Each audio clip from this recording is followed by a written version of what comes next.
by pleasing the devotee Bhagavata, one can receive the benefit of the book Bhagavata. Human reason fails to understand how, by serving the devotee Bhagavata or the book Bhagavata, one gets gradual promotion on the path of devotion. But actually, these are facts explained by Srila Narada Dev, who happened to be a maid servant's son in his previous life. The maid servant was engaged in the menial service of the sages, and thus he also came into contact with them, and simply by associating with them and accepting the remnants of foodstuff left by the sages, the son of the maidservant got the chance to become the great devotee and personality Srila Narada Dev. These are the miraculous effects of the association of Bhagavatas. And to understand these effects practically, it should be noted that by such sincere association of the Bhagavatas, one is sure to receive transcendental knowledge very easily, with the result that he becomes fixed in the devotional service of the Lord. The more progress is made in devotional service under the guidance of the Bhagavatas, the more one becomes fixed in the transcendental loving service of the Lord. The messages of the book Bhagavata, therefore, have to be received from the devotee Bhagavata, and the combination of these two Bhagavatas will help the neophyte devotee to make progress on and on.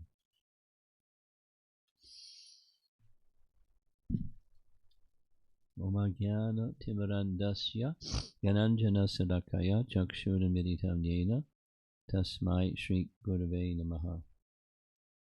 Sri Chaitanya Manobhishtam Stapitam Yena Bhutale Swayam Rupa Gadamayam Dadati Swapadantikam Jaya Sri Krishna Chaitanya Prabhu Nityananda Shri Advaita Gadadhar Srivasadi Gaura Bhaktavinda. Hare Krishna, Krishna Krishna, Hare Hare, Hare Rama, Rama Rama, Hare Hare. Many of you already know the verse. You probably read it many times, maybe hundreds of times. No problem hearing it again and again.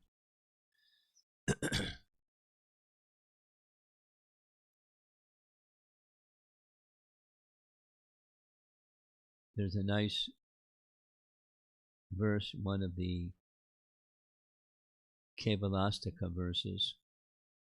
It's in reference to the chanting of the holy name, but it applies to hearing the Bhagavatam verses as well. Giyatam vachaha, diyatam manaha, something like that. So one should hear again and again, because the refrain of the Kevalastakam is Harir Nam Eva Kevalam, the holy name alone is everything. And it should be understood that the holy name, because the holy name is not different than Krishna, and the Bhagavatam is not different than Krishna, so the holy name is the Bhagavatam, and the Bhagavatam is the holy name. Two things equal to the same things are equal to each other. An axiom of geometry.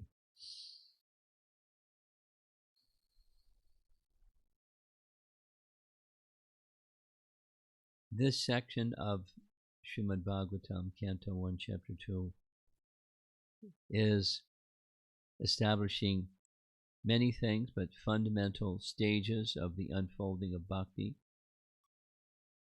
And this is a particular stage where the method of overcoming the obstacles on the path of devotion is given. It's just a continuation of the previous. So there's hearing and there's service. There's the book Bhagavata and the person Bhagavata. we hear the Bhagavatam, but we can also serve the Bhagavatam. We can hear the person Bhagavatam, we can serve the person Bhagavatam. The hearing and rendering of service, according to what we've heard, with respect for either the book or the person. And as is being expressed in the purport, they are to be considered not different from one another, although they're different from one another. The book is not the person is not the book. But they're essentially the same, and it has to do with the grammatical construct that the person being served is Bhagavan, and the one who's representing or in the service of Bhagavan is the Bhagavata. And the book is Bhagavan. At the same time, the book is the Bhagavata, that which is in relation to Bhagavan. This grammatical composition, Bhagavata and Bhagavan. So the person Bhagavata in relation to Bhagavan, and the book Bhagavata in relation to Bhagavan. And the rendering of service by hearing and other practical ways for how do we serve the Bhagavatam. Well, there's many ways. We respect it, but then the things that we hear, we act accordingly. We guide our lives according to what we hear from Srimad Bhagavatam. That's service. I'll say it again. We hear. And it can remain on the platform of information, but if it goes beyond the platform of information to we live our lives accordingly, then that's service onto that sound vibration or the book Bhagavata or Srimad Bhagavatam. And same with the person. One may render some service, physical service to the person, but the real platform of service is to live one's life according to the teachings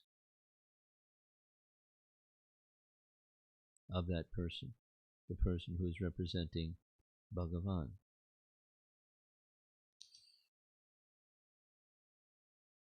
Maybe you know this little anecdote that's similar to this message. When Srila Prabhupada was a young man, before he met Bhaktisiddhanta, he was married, and as a young householder, he was a follower of Gandhi. Not just a follower, but kind of a leading personality in the Gandhi movement.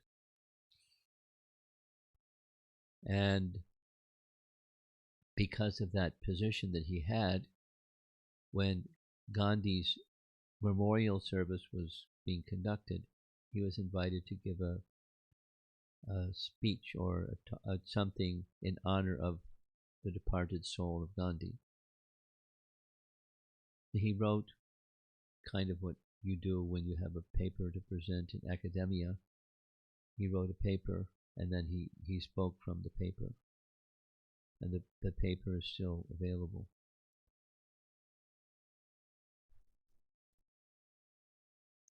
And the essence of what Prabhupada delivered it on that occasion was the way to honor a great person after their departure conventionally is three things he mentions. Name a street after them, name a building after them, or create a statue of them with a little nameplate at the bottom of the statue, and you honor the great person that way.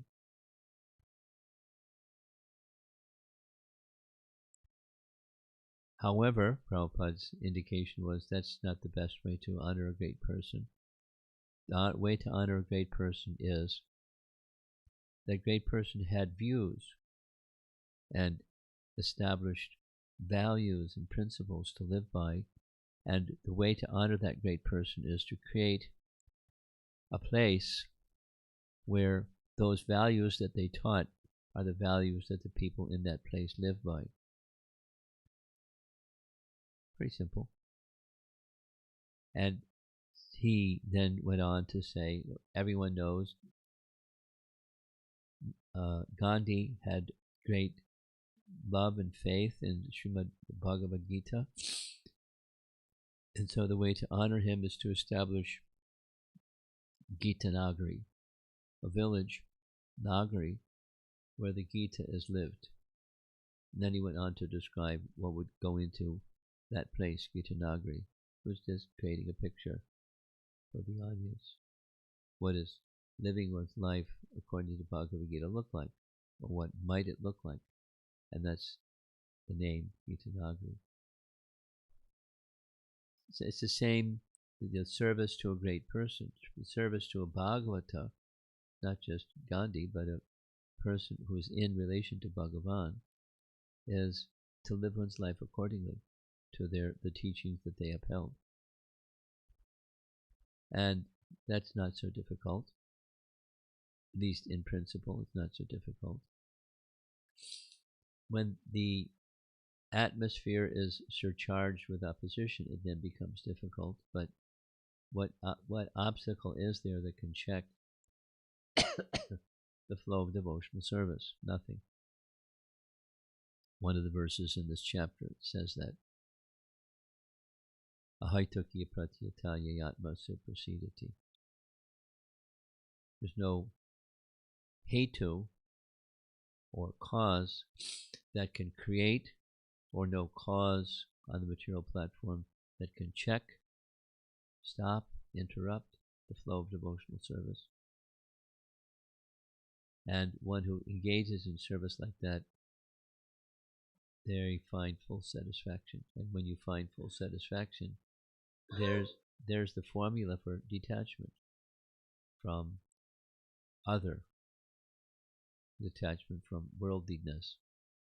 The platform of detachment is the platform of engagement, or attachment to spiritual principle.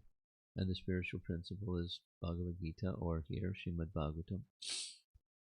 And by hearing and rendering service unto the person or the book,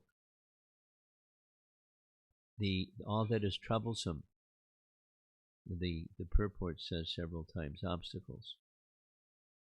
The word in the verse is abhadra, and we're accustomed to saying anartha. They're quite similar. Abhadra is something inauspicious, and anartha is something unwanted. The net result is nearly the same. So all that is abhadra is cleansed. When abhadra is taken away, what's left? The devotional service, the original consciousness of the soul. So it's a stage of bhakti, and because it's a stage of bhakti,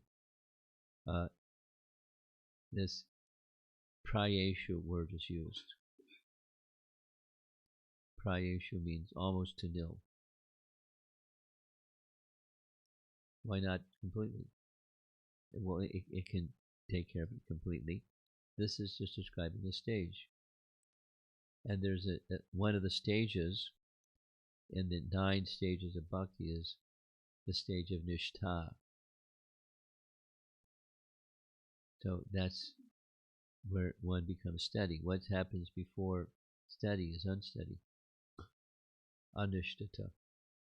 Because in the steady stage, it's not that everything is squeaky clean. There can be some residue or residual influence of material contact and material affinity. However, at the stage of nishtha, or steadiness, bhakti is so strong it overwhelms any opposition or the other tendency. And there's a caveat that provided that one doesn't slacken. If one slackens, then there isn't a delay, time lag, immediately there's the darkness of one's former activities, the tendency that is now that was superseded by the power of bhakti may be prominent again when bhakti subsides or there's slackened in the submission to Krishna. So one could say, rightly so, the essence of bhakti is submission to Krishna. There's different ways of saying what bhakti is. Anukulyena Krishna Anushilanam. That's a nice way to say. So accepting that which is pleasing to Krishna, that's submission. And the converse is implied. You don't accept other things if they're not pleasing to Krishna. Whatever is not is to the side. Anyway, this nice definition of Rupa Goswami tells us in broad categories, aside from details, jnana and karma is not in the interest of Krishna. Fruitive activities and mental speculation are not pleasing to Krishna in and of themselves.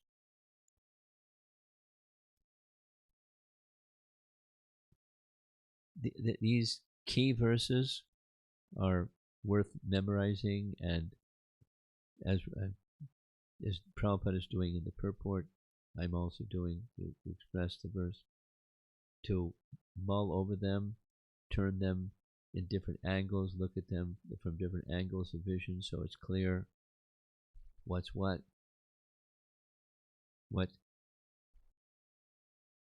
the process of overcoming obstacles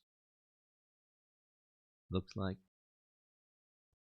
And then as the obstacles become reduced almost to nil, then what happens? One doesn't become void or merge with Brahman.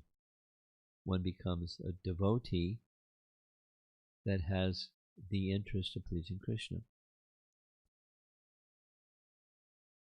accepting things favorable for service to Krishna and rejecting things unfavorable. To do that on YouTube Music, you'll need one of the premium accounts. It looks like you're eligible for a trial subscription. Do you want? Thank you.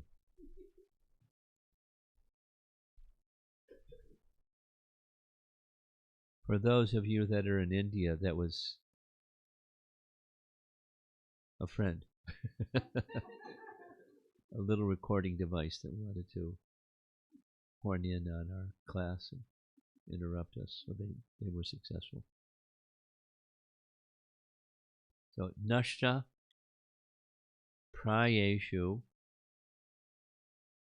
just like the verse, prayina payushakshyabhya kalavasmin yugejana manda sumandamatayo mandabhagya yupadrata.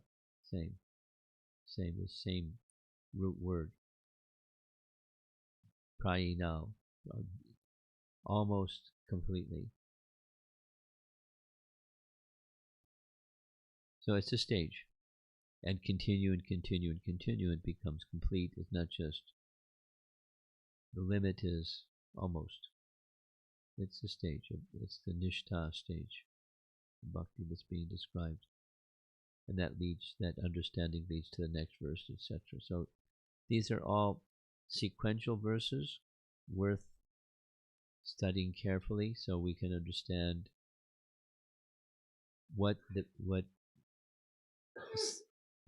how to evaluate our success or our progress in bhakti life. Having obstacles is not in itself a problem because there's a method to overcome obstacles. So it's a how-to little description. And the potency of service and hearing from the person and the book, Bhagavata. Nice, very simple.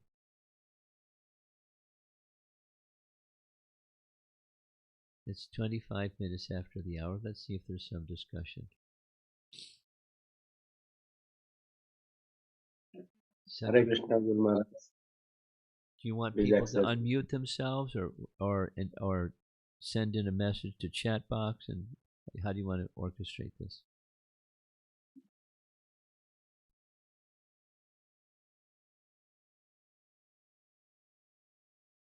How about this? Those of you that would like to ask a question, you do that little thing of click the button that says raise your hand, and we'll call on you. Yes. Yes, Guru Maharaj. They will raise the hand. Okay. And I will call the names. All right.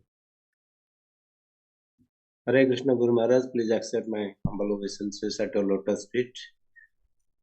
We are extremely grateful that you spend your valuable time with us in spite of your busy schedule. The question is that as we practice devotional service, so these unwanted things in the heart again and again appears in front of us, and it haunts also. So how long it will go like this? However long it takes, that's how long.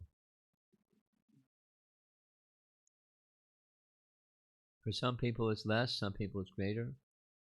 Some of us have been at this for many lifetimes. Some are kind of newer at it, so it may have a big stockpile. You know, one of the expressions that Burijan Prabhu uses, supposing, you know, the Cheto Darpana Marjanam, you know, how long does it take to cleanse the mirror of the mind? And his little expression is, supposing the dust that's accumulated on the mirror of the mind is 3 miles thick. It's going to take longer than if it's only a mile. You know, how long it'll take depends on our previous activities, and it also depends on the sincerity of applying ourselves to the process. There's variables. So how long is that's how long. Thank you, Guru Maharaj. Sadhu Sangananda Prabhu. Hare Krishna Guru Maharaj, please accept my humble obeisances. Thank you so much, Guru Maharaj. Maharaj, my question is that what should be my consciousness while serving the peer devotees, like serving Bhagavat, in relation to serving Bhagavatas? Like by serving Bhagavatas, we get all the obstacles get eradicated. But when we serve devotees in our group, so what should be our mood, proper mood? Well, start with respect. And you know, respect means you look up because they're worthy of respect. And you're seeing yourself, you know, humble. You're seeing yourself down because you're looking up because they're up. And be careful of what should be the mood. Be careful to avoid judging the moon. Oh, look at that moon. It's got some park marks. So be careful in judging the external features of sadhu or Vaishnava, because the way Prabhupada uses those words are interchangeable. It's not only X, Y, Z categories of Vaishnavas or sadhus and everyone else is asadhu or non-sadhu. Vaishnavas are sadhu. So you have an understanding. Try to develop an understanding of what sadhu means and be in the proper mood, which is your question, of respecting the sadhu and serving them. Why? Besides, you know, it's to be done, the opposite is not to be done. Because it's pleasing to Krishna. Because it's pleasing to Krishna. So that should be the mood.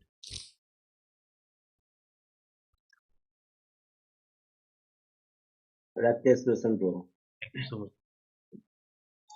Hare Krishna Guru Maharaj, please accept my humble obeisances at your lotus feet.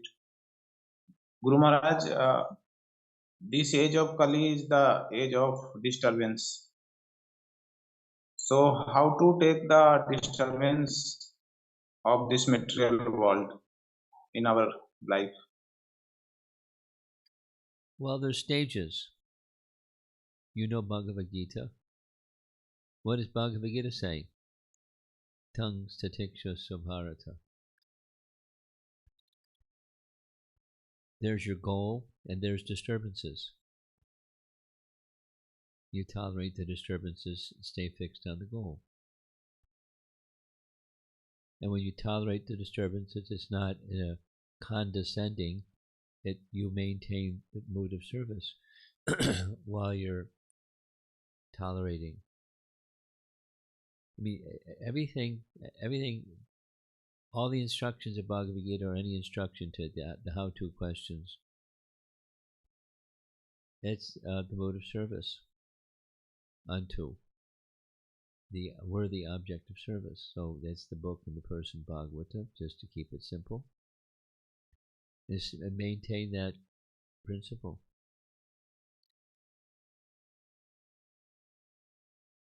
Good times and bad times, both. Favorable, unfavorable. Good fortune, ill fortune. Stay fixed on the instruction, the message. Krishna's appeal to come to him.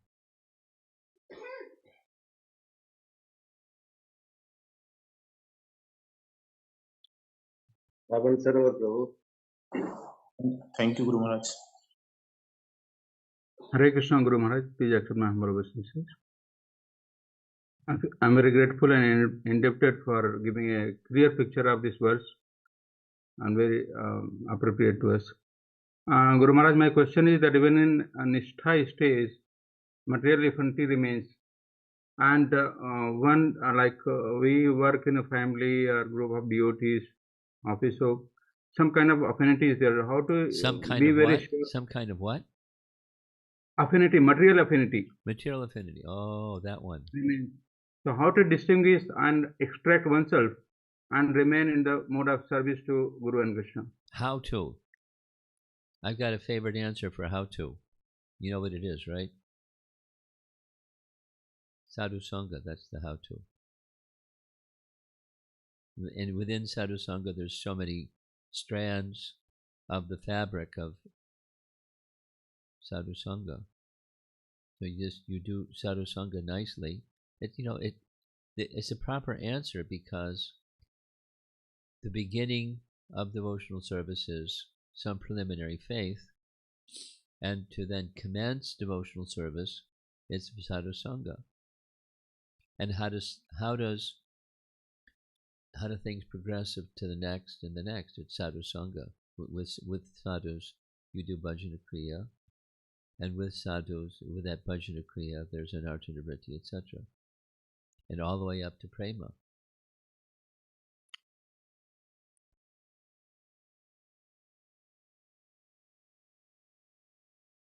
Now, short answer, Sadhu Sangha, and then you can unpack it. What does Sadhu Sangha mean? And this and that and the other thing. With sadhus, you do with sadhus what sadhus do. That's bhajana kriya. And you do render this according to their indication, the sadhu's indication, you serve together. And you hear together, that you're doing these things. So that's the how to. Sadhu Sangha. Thank you so much, Guru Maharaj. Tulsipati Prabhu. Hare Krishna, Guru Maharaj. Dandavat pranam to lotus to lotus feet. Guru Maharaj, generally I face this problem that everything is nice, conscious is nice, getting up early in the morning is nice, everything's, but suddenly it happens that next day I'm very lazy. It appears that everything I have forgotten. So I generally feel this type of problems, Maharaj. I'm not able to recognize what I did wrong or what. So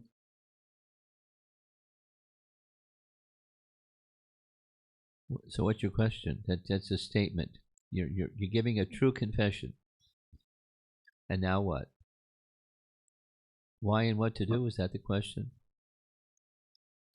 The question is, I take too much time to restate myself. That's the problem. State the question. That I've got the picture. What's your question? So I can address your question. The question is, Maharaj, how to recognize what wrong I did. Oh, okay. So that how to recognize what wrong you did. Well, Srimad Bhagavatam will tell you what wrong you did. You turned your attention away.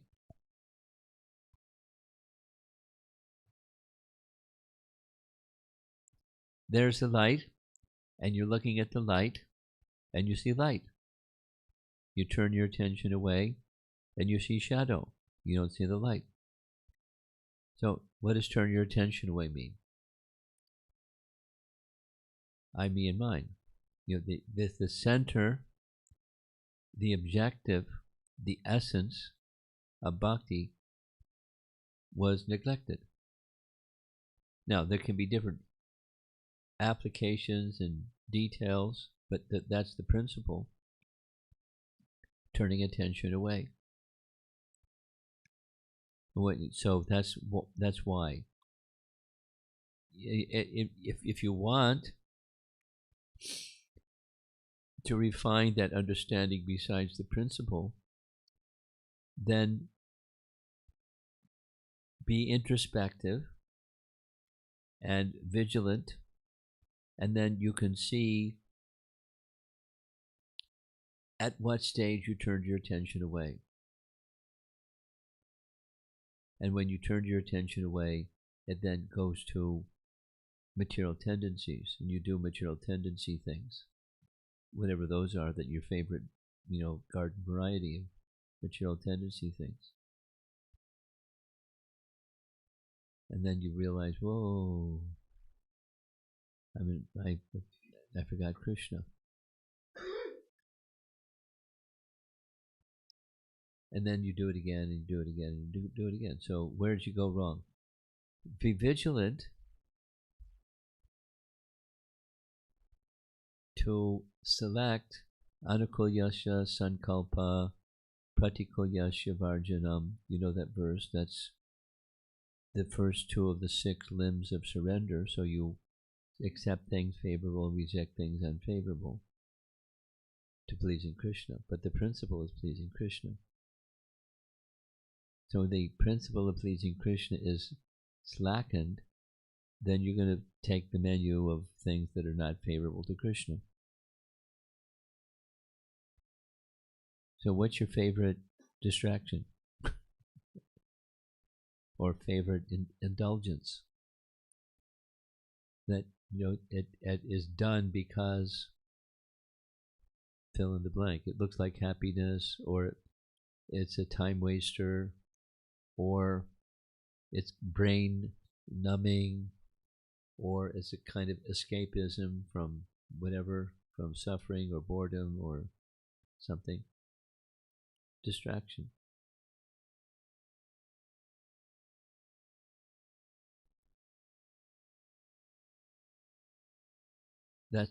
So your question, if I've understood correctly, is where did I go wrong when I find I'm back where I was sometime before?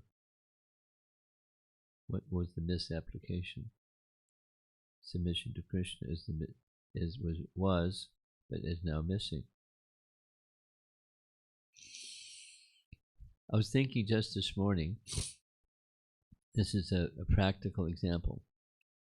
I was thinking just this morning where sometimes when we have japa retreats, it's a practice that one devotee will chant japa and the other devotee will attentively listen to the one who's chanting japa. And then they do that for some time, and then the one who's listening critiques the one who was chanting. And then the roles switch. Commonly, when the mind starts to wander, you can hear it in the quality of the sound of the mantra. Or same practice, sometimes in the past, I don't have time for this these days, but I've asked devotees, practice, send me a recording of your japa, and I'll critique it. Same principle. And just by listening to the recording of their japa, it's clear at what point in time they became distracted. The quality is different.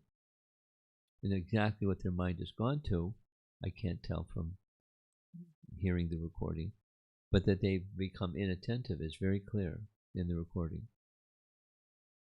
So when your attention goes away from your activities, japa is a really good place, disclosure place, what your favorite distractions are. And then try to stay with attentiveness to the holy name.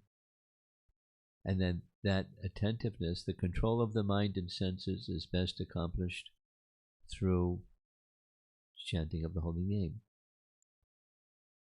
And as you become disciplined and effective in controlling the mind and senses through chanting of the holy name, which can be in kirtan, it can be in japa or combination or whatever.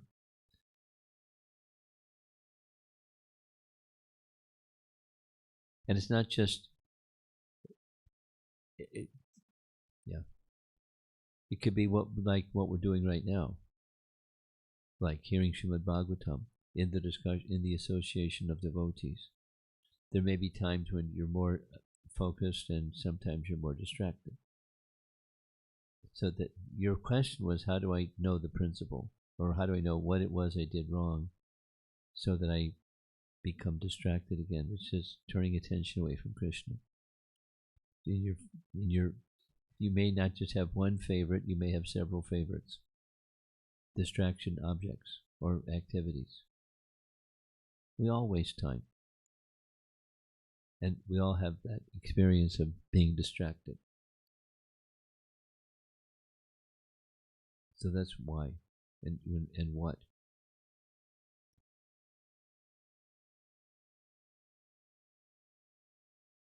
Anand Prabhu. Hare Krishna Maharaj, please accept my humble obeisance at your lotus feet. So the question is, how to diminish fruitive mentality? How to do what? Diminish means fruitive mentality. Oh, come on. You serve Krishna. Recognize, so we're in this, in between totally dirty and fully clean. That all of us, this mixed stage of devotion.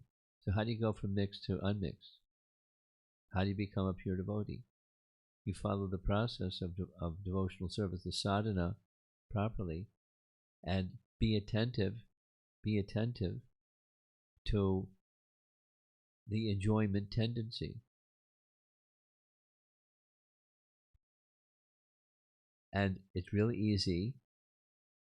It's expressed very nicely in Madhurya Kadambini. Even in devotional service, there is a tendency to try to be the enjoyer of the fruits of devotional service nicely performed. There's material enjoyment of material activities nicely performed, and there's the enjoyment of the facilities that come from devotional service nicely performed. It's the enjoyer mentality.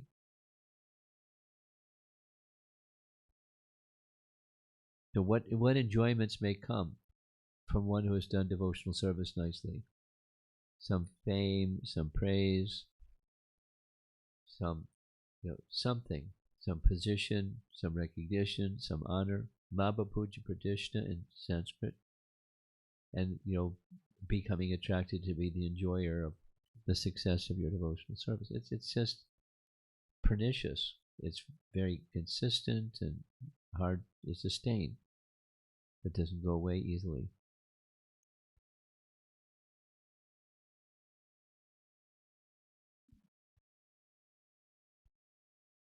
So that's the cause and then what to do. How do you overcome such tendencies? Just keep in good association and follow in that good association the sadhana bhakti process. Because it's a fact. It's true that the heart becomes cleansed, Cheta Darpana Marjanam. And same with Srimad Bhagavatam, Nashta Prayeshu Abhadreshu. Same.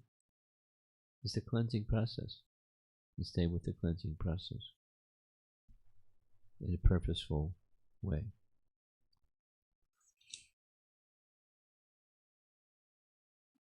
Hare Krishna Guru Maharaj.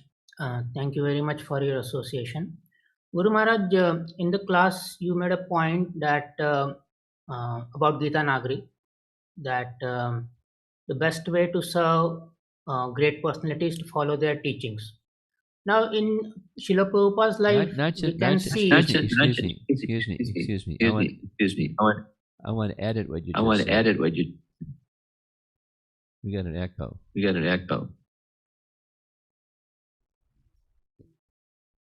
Somebody needs to mute themselves because there's an echo over here.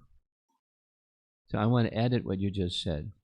Yes, follow instructions, but more than follow instructions. The way to serve a great person is establish a community or a sangha, like what you are all attempting to do, where one lives by those teachings. So it's interpersonal, not just, solitary. We're social beings. We were just yesterday discussing Queen Kunti's prayers, and in one of her prayers, she indicates that disturbances in life come from social intercourse. So you may be on the path of trying to follow an instruction, but it's not just you're a solitary person. We're social beings. So how to live those instructions in the company of others? Because others have a manner and a style and a personality different than yours. Now how do you live nicely together with others that have different personality than yours? You can be in conflict, according to Queen Kunti, according to social intercourse, and therefore not only follow the teachings, but in addition, look towards a sangha that lives by those values and the teachings. That means you need to know what the values are and the teachings are, and you also need to have some social nuance, how to be respectful of others, and that was one of the earlier questions also. I'm sorry, I interrupted. I want to go on the record of having edited your statement. So be careful when you make statements. That you said da-da-da-da-da, or that our teachings are da-da-da-da-da. Be careful. Not like admonishing you, just be careful. Go ahead. You can continue your question. I interrupted.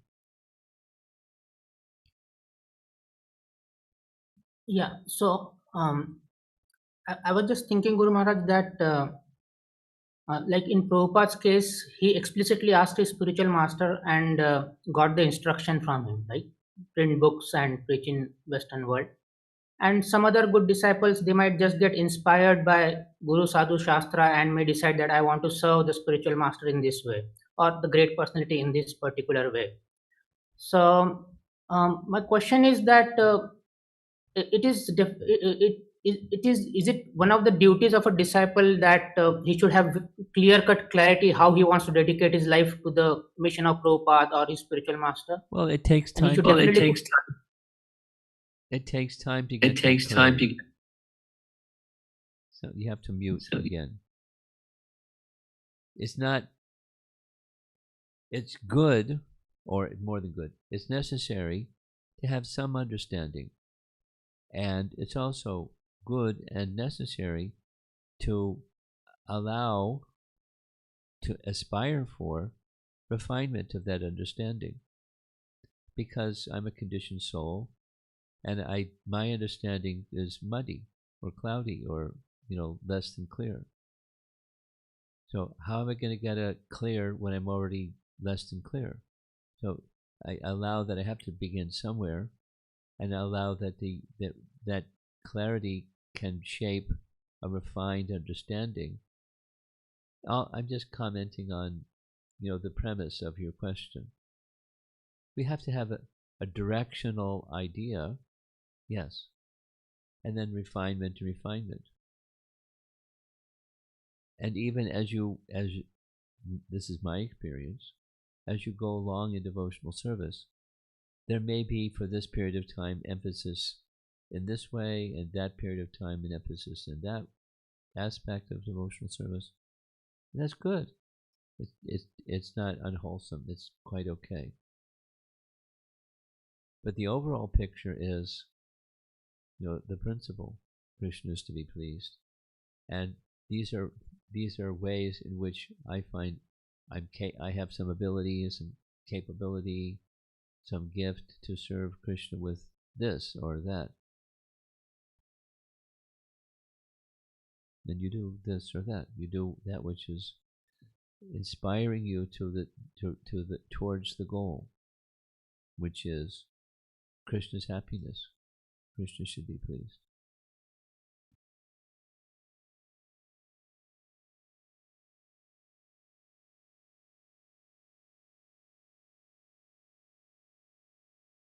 Something else? Hare Thank you, Guru Krishna Maharaj. Maharaj. One question from Vibhudat Prabhu is asking, what is the difference between Atma and Paramatma? And he has heard about Ashtavakra Gita that they have explained Atma and Paramatma are same. So his question is that, is it a notion, or how we can understand that Atma and Paramatma are same? I didn't get the question. You get the question?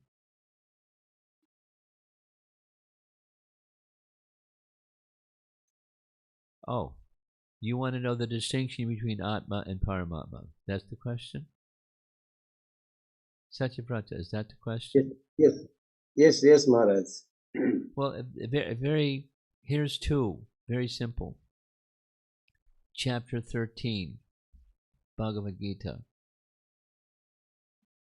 They're both Atma and Paramatma are within the same body, your body, my body, everyone's body, and one is the knower of the field of that body, and the other is the knower of all fields of all bodies. Then another distinction is Nityo Nityanam Chaitanas Chaitananam Eko Bahunam. So amongst all eternals there's a chief eternal.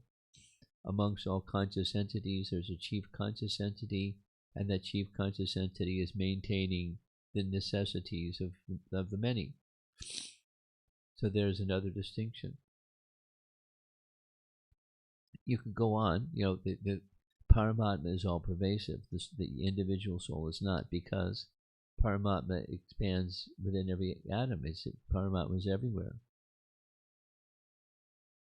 There is not a place where Paramatma doesn't reside. He resides everywhere. You can't say that about a living entity. The sphere of the living entity's existence, there's similarities, Satchitananda, but very tiny, Satchitananda.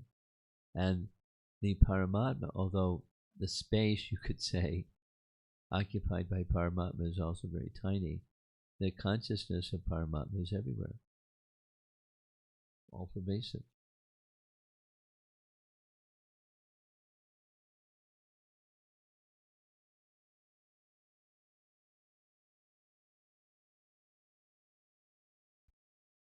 You're muted. So whoever needs to ask something can unmute, or if that's it, then we can move on.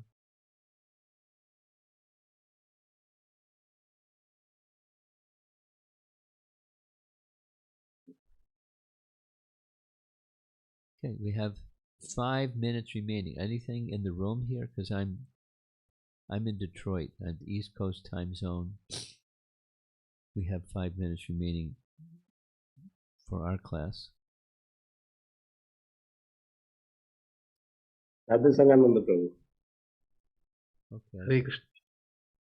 Guru Maharaj, I was just not able to understand the relevance of Bhagavati Uttama Sloka in this verse. Yes, Well, the person who is to be praised is praised by choice. That's how Prabhupada has translated it. Uttama Shloka. The Bhagavan, who the Bhagavata is in relation to, is praised by choice slokas. So therefore he is Uttama Shloka. It's just one of the names, one of the billions of names, not just 1,000 names of Krishna, of the Supreme Person. Uttama Shloka. Is that what you're asking? yes, Guru Maharaj. Okay. Yes. Okay. Okay, let's end it, and sometime we'll see you down the road. Srila Prabhupada ki Jai. Yeah.